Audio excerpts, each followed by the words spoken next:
Hello बच्चों, let's see this question. For all real p, the line 2px plus y under root 1 minus p square equal to 1 touches a fixed ellipse whose axes are the coordinate axis. Then the eccentricity of the ellipse is option 1 2 by 3, option 2 root 3 by 2, option 3 1 by root 3 और option 4 1 by 2. तो बच्चों इस question में हमें एक line की equation दी हुई है और बोला गया है कि ये एक फिक्स्ड एलिप्स को टच करती है जिसके एक्सिस कोऑर्डिनेट एक्सिस है। तो हमें उस एलिप्स की एसेंट्रिसिटी फाइंड आउट करनी है। तो क्वेश्चन पे प्रोसीड करने से पहले हम इसका की कॉन्सेप्ट देख लेते हैं जिसकी हमें क्वेश्चन में आगे रिक्वायरमेंट रहेगी। तो बच्चों सपोज ये मेरा एक एलिप्स है जिसकी इक्वेशन है x square by a square plus y square by b square equal to 1। अगर मुझसे बोला जाए कि इसके किसी पॉइंट पे हमें टेंजेंट की इक्वेशन फाइंड आउट करनी है जिसका स्लोप m है, यानी कि the equation of tangent with slope m on ellipse is, तो वो इक्वेशन क्या हो जाएगी बच्चों? वो होती है y equal to m x, यहाँ पर स्लोप m दी हुई है, plus minus under root of a square m square plus b square के। ठीक है, इससे माइंड में रखते हुए हमारे क्वेश्चन की तरफ आगे बढ़ते हैं। तो सबसे पहले मैं क्या करता हूँ कि एलिप्स को एक लाइन टच कर रही है, तो सपोज मैं एलिप्स की इक्वेशन मान लेता हूँ। Let the equation of ellipse is x square by a square plus y square by b square equal to 1। Now अगर एलिप्स की इक्वेशन ये है तो इसकी स्लोप m वाली टेंजेंट की इक्वेशन क्या हो जाएगी? Then equation of slope m tangent on this ellipse is, तो ये इक्वेशन हो जाएगी बच्चों y equal to m x plus minus under root of a square m square plus b square के। नाउ मुझे क्वेश्चन में एक इक्वेशन दी हुई है, वो भी टेंजेंट की इक्वेशन है, और वो क्या दी हुई है बच्चों? वो दी हुई है 2px plus y under root 1 minus p square equal to 1। मैं इस इक्वेशन को भी y equal to m x की फॉर्म में कन्वर्ट कर लेता हूँ, तो वो क्या होगी? मैं x वाले कोऑर्डिनेट को RHS वाली साइड में लेके जाता हूँ और y का कोफिशिएंट 1 बनाने के लिए पूरी इक्वेशन को under root 1 minus p square से डिवाइड कर देता हूँ। तो बच्चों ये क्या होगा? y equal to minus of 2px plus 1, और पूरी इक्वेशन को under root of 1 minus p square से डिवाइड कर दिया गया है, यानी मेरी ये इक्वेशन कुछ इस तरह से हो जाएगी। नाउ जो दो इक्वेशन 1 एंड 2 है ये दोनों टेंजेंट को रिप्रेजेंट कर रही है, यानी 1 और 2 क्या है? सेम लाइन को रिप्रेजेंट कर रही है। तो मैं इनके कोफिशिएंट को इक्वल कर सकता हूँ। यहाँ पर y का कोफिशिएंट तो क्या है? 1 है, तो मैं x के और कांस्टेंट टर्म के कोफिशिएंट को कंपेयर कर सकता हूँ। तो क्या हो जाएगा बच्चों? सिंस 1 एंड 2 आर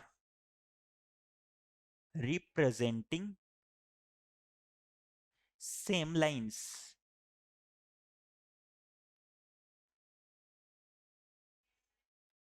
देन फिर हमारा बच्चों क्या हो जाएगा?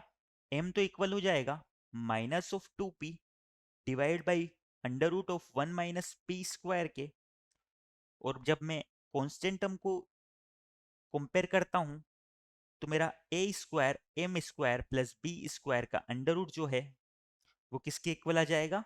Under root of 1 minus p square के। नाउ इन्हें आगे सिंप्लीफाई कर लेते हैं,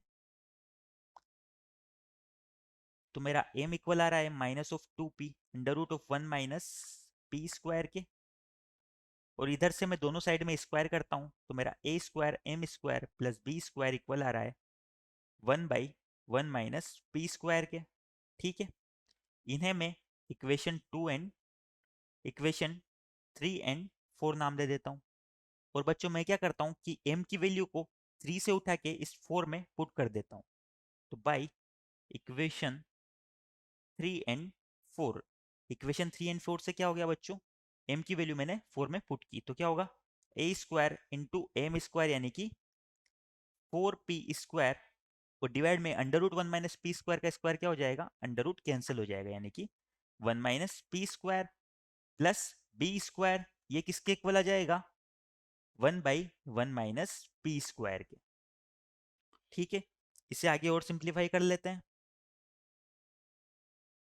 तो मैं क्या करता हूँ, 1 - p स्क्वायर को यहाँ पे एलसीएम लेता हूँ, तो मेरा हो जाएगा 4a p square divide by plus b square into 1 - p square, ये डिवाइड बाई 1 - p स्क्वायर, ये इक्वल आ जाएगा बच्चों 1/1 - p स्क्वायर के। 1 - p स्क्वायर से 1 - p स्क्वायर कैंसिल हो जाएगा। नाउ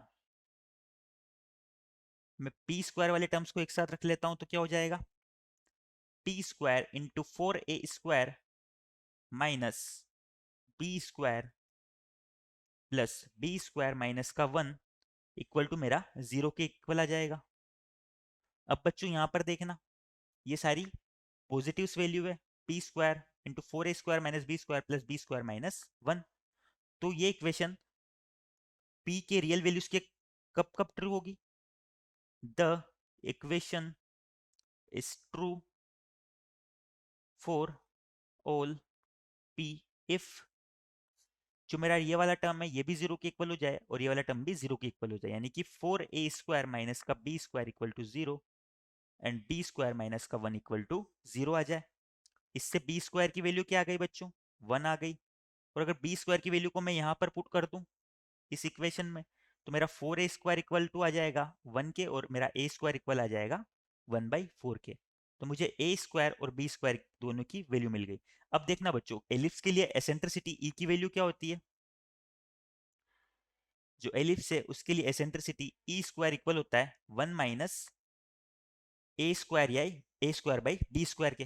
देखना यहाँ पर b स्क्वायर इक्वल टू 1 है और a स्क्वायर इक्वल टू 1/4 है, यानी कि मेरा जो b है वो बड़ा आ रहा है a से, तो मेरी ई स्क्वायर की वैल्यू क्या होगी, a स्क्वायर/b स्क्वायर। ठीक है, तो मेरी ई स्क्वायर की वैल्यू आ गई 1 - 1/4, यानी मेरी ई की वैल्यू आ जाएगी अंडर रूट ऑफ 3/2। एक बार हमारे ऑप्शंस देख लेते हैं हम।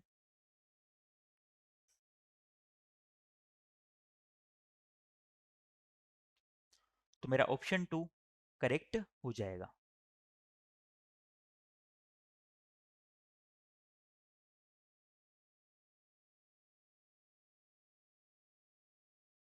So our answer is option 2. I hope you understand it well. Best of luck.